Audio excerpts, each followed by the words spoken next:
चलिए मित्रों, एक कदम सफलता की ओर। शाकंभरी के चौहान अपने कंप्लीट हो गए थे, अजमेर के चौहान अपने कंप्लीट हो गए थे। आज का जो टॉपिक हमारा रहेगा वो रहेगा जालोर के चौहान, यानी कि जालोर का इतिहास।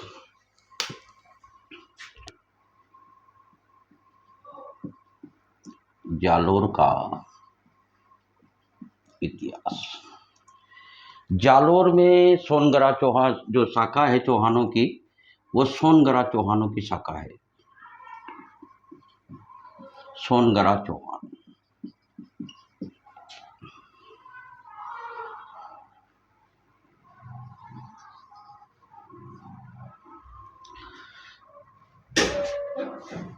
देखो, यहां पड़ता है जालोर और यहां पड़ता है नाडोल, पाली में। नाडोल। नाडोल का शासक था अल्हट। इसका पुत्र था कीर्तिपाल। कीर्तिपाल ही जालोर का संस्थापक माना जाता है।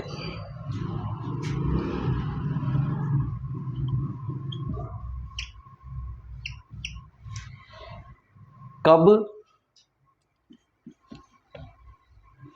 1100, यहां लिख देता हूं, 1181। अब क्या होता है, देखो, कीर्तिपाल नैणसी इसको महान राजा की संज्ञा देता है।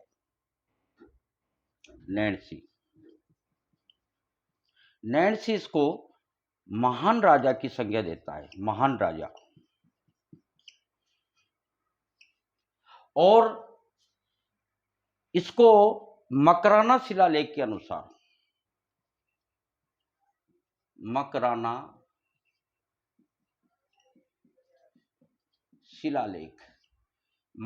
शिलालेख के अनुसार इसको शैव धर्म का संरक्षक कहा जाता है। शैव धर्म का संरक्षक। इसके बाद में बहुत सारे शासक हुए हैं, जैसे समर सिंह हुआ है, उदय सिंह हुआ है, चोचिंग सिंह हुआ है, पर मेन जो है वो कीर्तिपाल है। अब देखो, इसके बाद में जालोर का जो मेन शासक है वो है कानड़देव।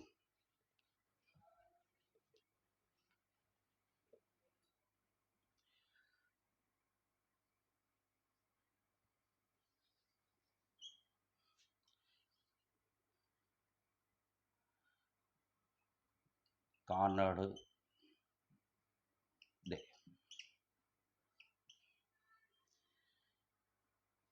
जब कानड़देव जालोर का शासक था, उस समय दिल्ली का शासक वही अलाउद्दीन खिलजी।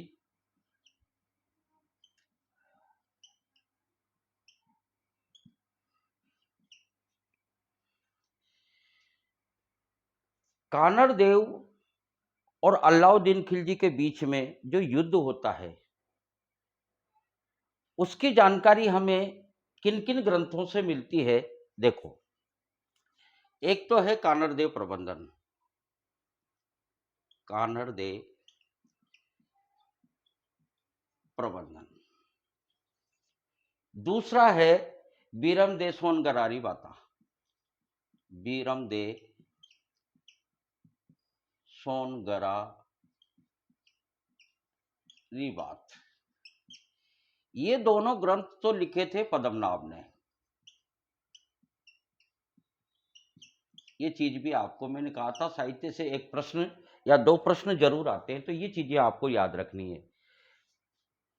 तीसरा है फरिश्ता। चौथा है नैणसी।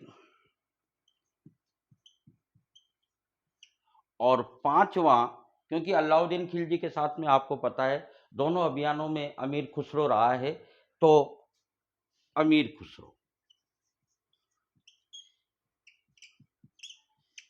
क्योंकि ये साहित्य से जुड़ी हुई चीजें हैं, इनमें से साहित्य से जुड़े एक दो क्वेश्चन आते हैं। तो हमें जो कानड़ देव की जो जानकारी मिलती है वो जानकारी इन ग्रंथों से मिलती है। कानड़ देव प्रबंधन, बीरमदेव सोनगरारी बाता, दोनों पद्मनाभ ने लिखे हैं। फरिश्ता, नैन्सी निख्यात और अमीर खुसरो, इन ग्रंथों से ये जानकारी मिलती है कि कानड़ देव और अलाउद्दीन खिलजी के बीच में जो युद्ध हुआ है, क्योंकि जो जितने भी साका हुए हैं वो अलाउद्दीन खिलजी के समय हुए हैं और इसकी वजह से हुए हैं।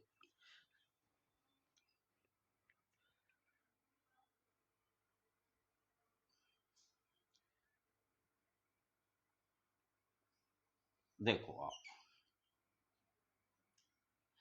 रणथंबोर का जो साका हुआ यानी कि 1301, ये किसकी वजह से हुआ? अलाउद्दीन खिलजी की वजह से, वही रंग देवी पद्मला के नेतृत्व में। दूसरा साका जो हुआ चित्तौड़ का 1303, वो किसकी वजह से हुआ है? अलाउद्दीन खिलजी की वजह से। यहां बना देता हूं मैं जालोर दुर्ग, यह है आपका जालोर दुर्ग।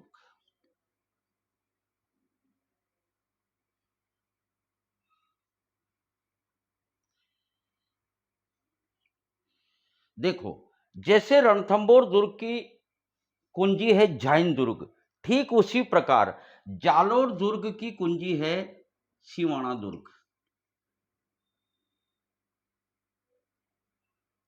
ये जालोर दुर्ग है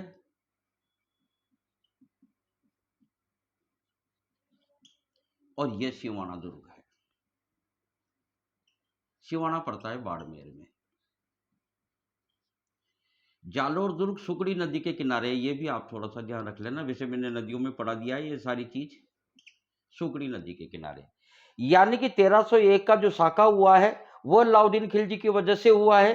1303 में चित्तौड़ का जो राणा रतन सेन, रावल रतन सेन और पद्मनी का जो साका हुआ है वो इसकी वजह से हुआ है। सिवाना दुर्ग में जो साका होगा वो इसकी वजह से होगा। जालोर दुर्ग में जो साका होगा वो इसकी वजह से होगा। यानी कि ये सारी जानकारी हमें इन ग्रंथों के द्वारा मिलती है। अब मैं बताता हूं कारण। दो कारण हैं जिस तरीके से अपन ने रणथंबोर दुर्ग का जो हुआ अभियान, आक्रमण अलाउद्दीन खिलजी का, उसके दो कारण बताए जाते हैं। दोनों कारण मैंने बताए, किसी भी तरीके से आपके समझ में आना चाहिए। बात यह है, इसके दो कारण हैं। एक कारण तो देता है फरिश्ता, ये अलाउद्दीन खिलजी।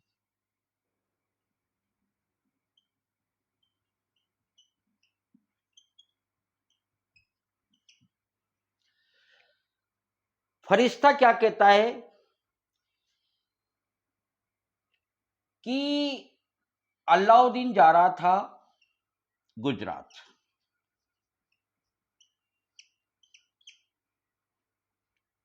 अब अलाउद्दीन अगर को गुजरात जाना है तो जाएगा राजपूताना से, राजस्थान से निकल के।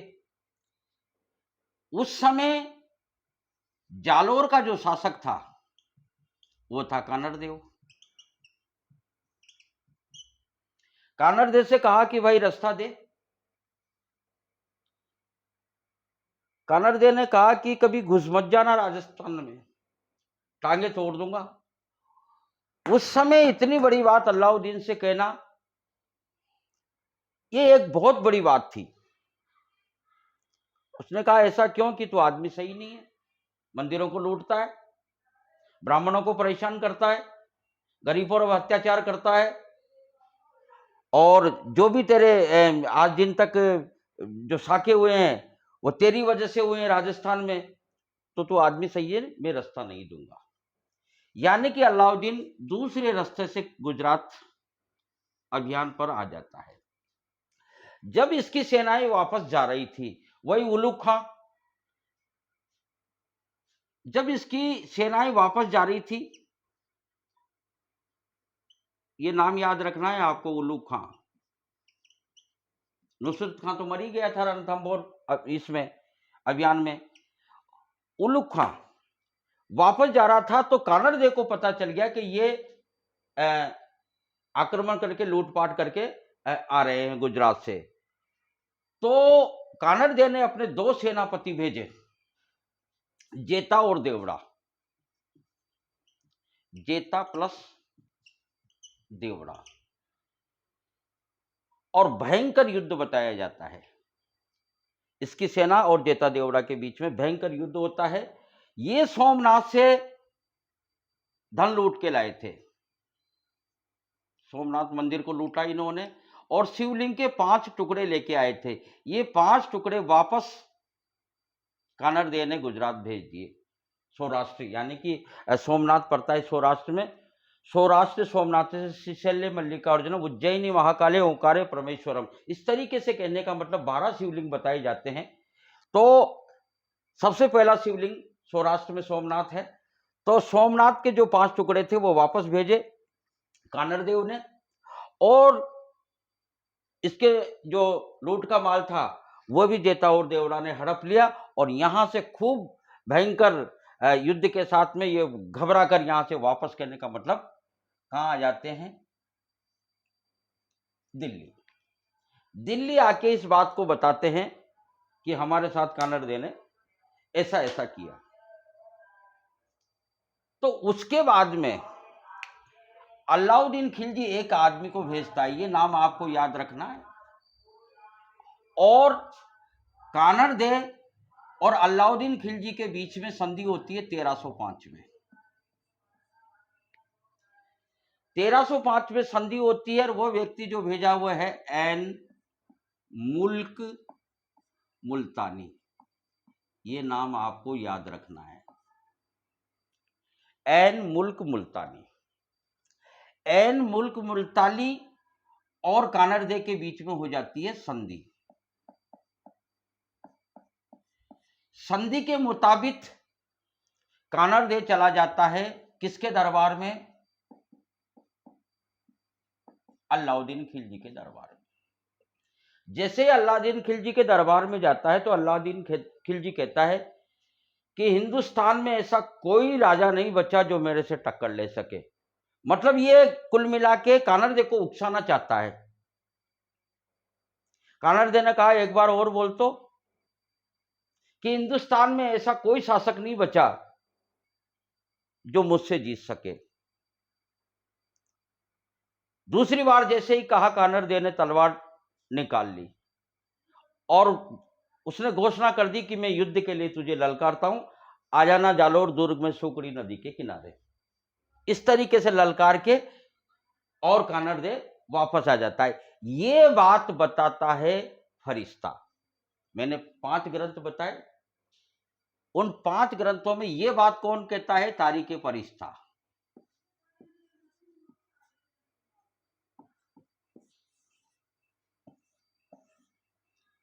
इस बात को तो बताता है फरिश्ता। दूसरा कारण, 2 कारण हैं, दोनों कारण मैं आपको बता देता हूं, दोनों इसी से संबंधित है। चलिए साहब, दूसरा कारण देखिए आप कौन सा कारण है।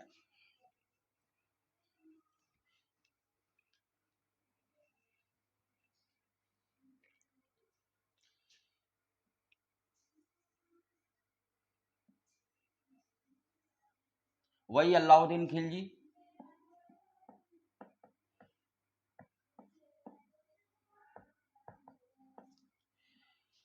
वही जालोर का कानड़दे,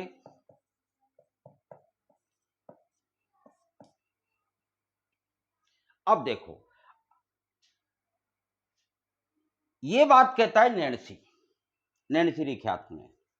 ये कारण जो बता रहा है, पहला कारण अपन ने कानड़दे दरबार में जाता है और अलाउद्दीन खिलजी इस तरीके की बात करता है, और कानड़दे उसको चैलेंज देकर कुल मिला के जालोर दुर्ग में आ जाता है।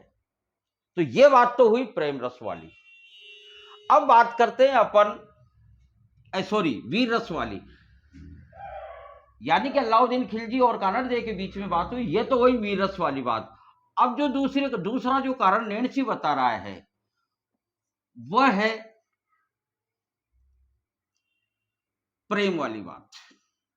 यानी कि अलाउद्दीन खिलजी के एक पुत्री है फिरोजा।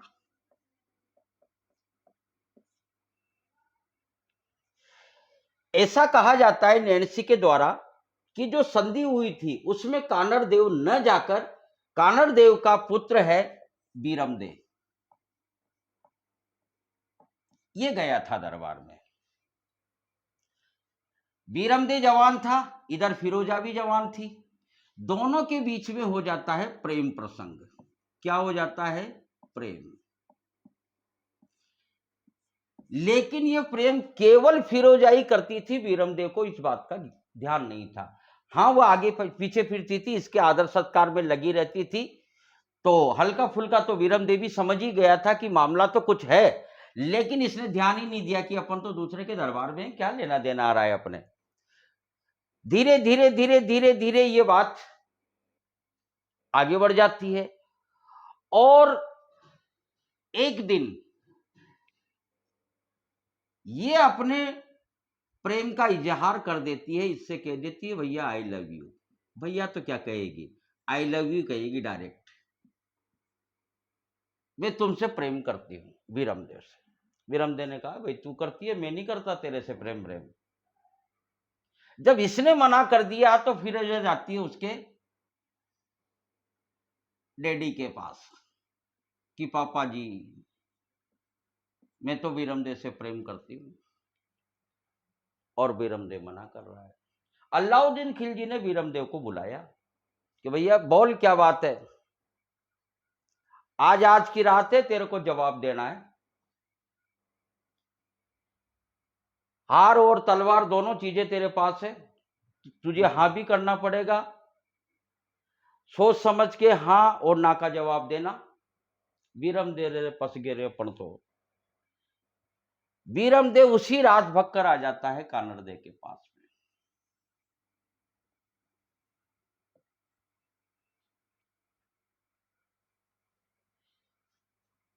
जब दूसरे दिन सुबह फिरोजा को पता चलता है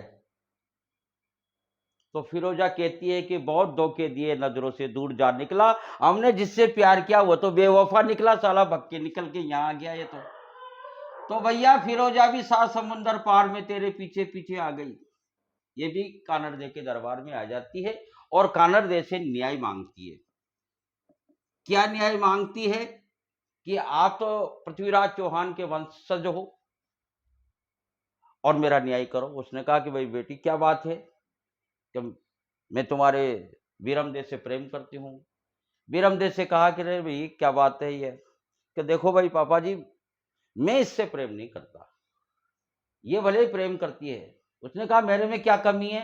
कि भाई तेरे में कमी नहीं है, तेरे फैमिली बैकग्राउंड सही नहीं है, तेरा फैमिली बैकग्राउंड बिल्कुल सही नहीं है। क्यों? तेरी मां चिवना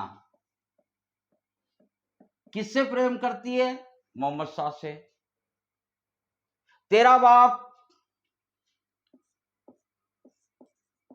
ये चित्तौड़ की पद्मावती पद्मनी के पीछे पड़ा हुआ है, जो कि हमारे विरुद्ध वाली बात है। तू मेरे जबरदस्ती पीछे पड़ी हुई है, मैं अपनी समाज में करना चाहता हूं, कुल मिला के तेरा फैमिली बैकग्राउंड सही नहीं है। ये बात कह के इसको टाल देता है। फिरोजा वापस आ जाती है और अपने पापा से कहती है कि मैं जे तो बीरमदेव ही चाहिए। इस बात को लेकर अलाउद्दीन एक कमाल के आदमी को तैयार करता है और उसका नाम है कमालुद्दीन गुर्ग। कमालुद्दीन गुर्ग, और उससे कहता है कि भैया तैयारी करो, छोरी की इच्छा पूरी करेंगे।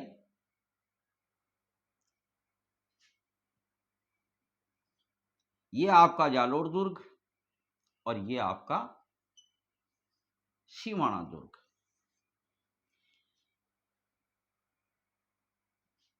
कमालुद्दीन सेना लेकर आता है और सिवाना दुर्ग को घेर लेता है। सिवाना दुर्ग को घेर लेता है।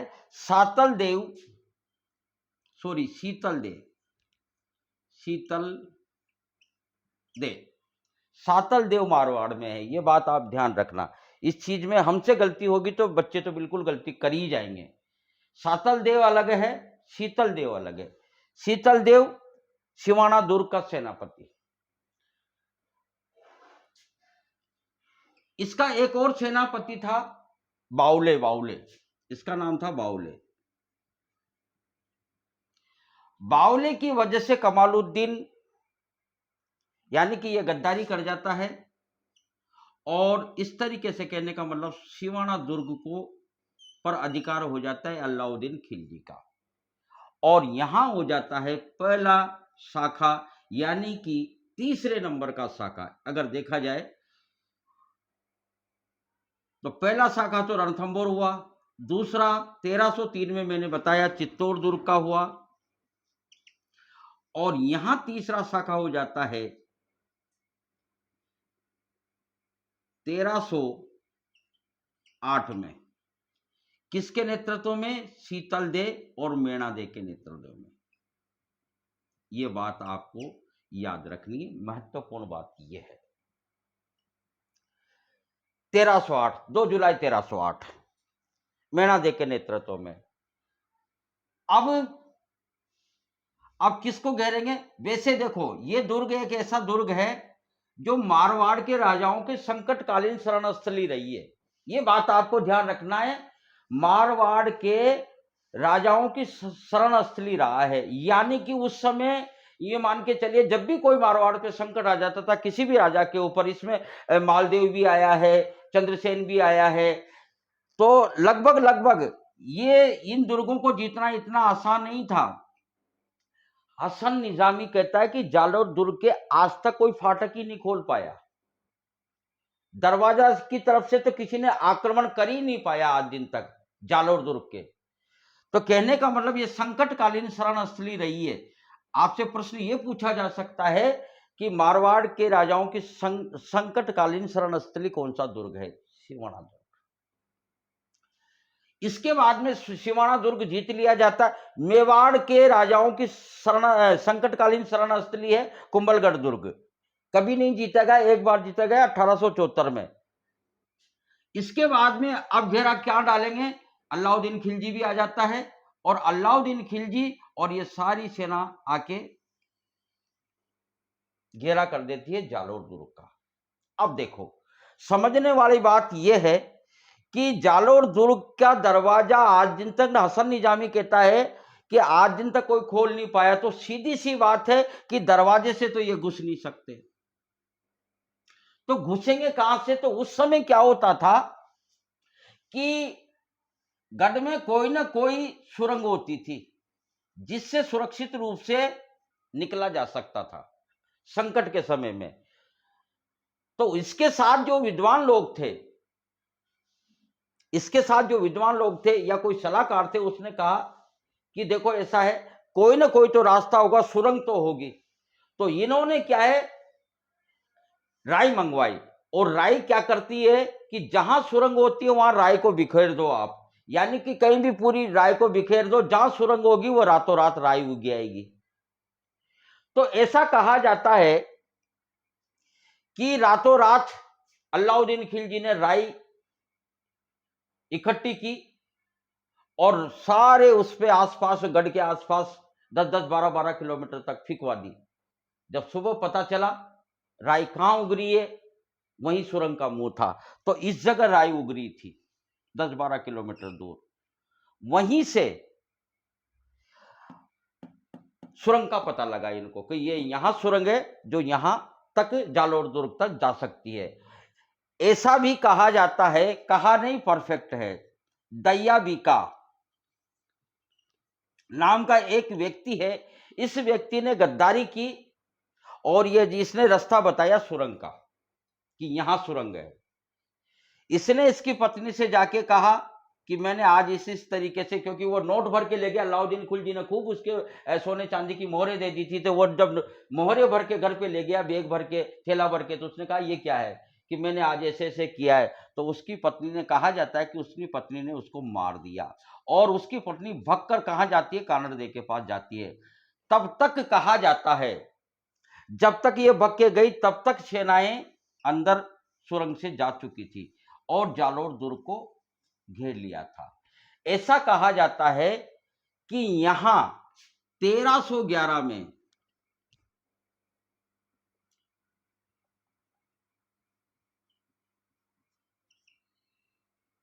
दूसरा शाखा होता कंप्लीट,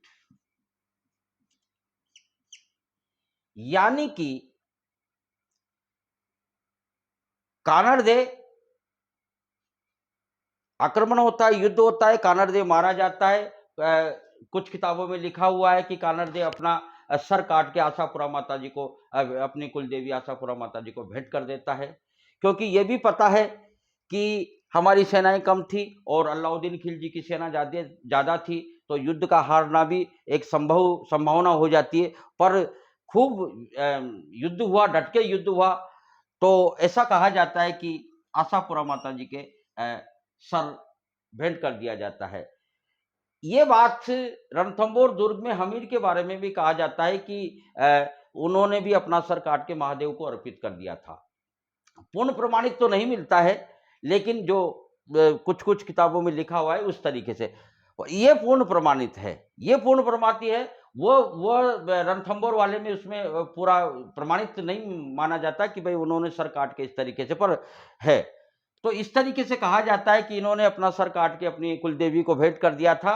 और यहां दूसरा जो शाखा होता है 1311 में, वो होता है, क्या नाम से है, जो जेतल दे के नेतृत्व में। ये आपको याद रखना है, जेतल दे, और क्या नाम है, उमा दे।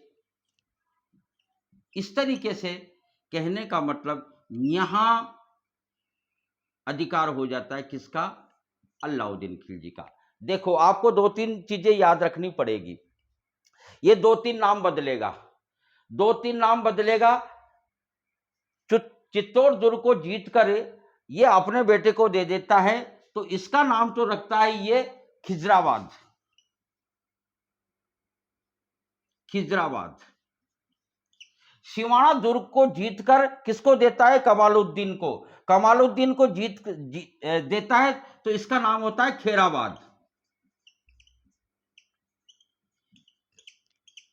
यहां वाले की समस्या नहीं है, यहां वाले की जालोर दुर्ग का नाम देता, जालोर जो दुर्ग है इसको जीतकर वो जो देता है, इसका नाम है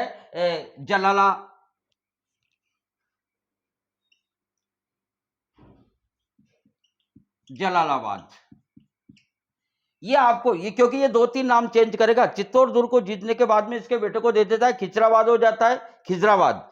और सिवाना दुर्ग को जीतकर ये कमालुद्दीन को देता है, इसका नाम सिवाना दुर्ग का नाम कर देता है ये खेराबाद। और जो ये जालोर दुर्ग जीतता है, जालोर दुर्ग जीतने के बाद में जब ये करता है, तो इसका नाम जलालाबाद। इस तरीके से दो तीन नाम बदलेगा। और ये जो रणथंभौर वाला दुर्ग है वो उलूग खां को दे देता है। इस तरीके से कहने का मतलब ये जो प्रेम कहानी है, दोनों मैंने कारण बता दिए। चित्तौड़ गुजरात अभियान के लिए जो आया था, रास्ता नहीं मांगा था, इस तरीके से वो सारी चीजें, और जो ये प्रेम कहानी है, इस प्रेम कहानी के माध्यम से अब क्या करता है कि जालोर दुर्ग जीतने के बाद में यहां इसका अधिकार हो जाता है। और ये क्या करता है, ये बीरम दे सोनगरा की गर्दन काट के किसको दे देता है, फिरोजा को। यानी कि इसकी गर्दन काट के, बीरम दे की गर्दन काट के फिरोजा की गोद में डाल देता है। फिरोजा भी सच्ची आशिक थी।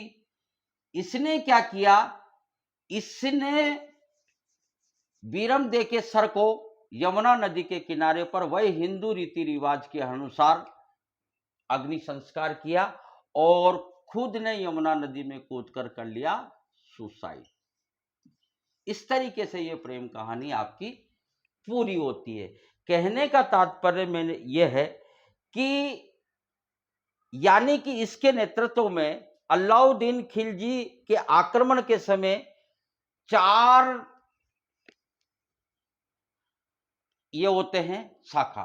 देखो, पहला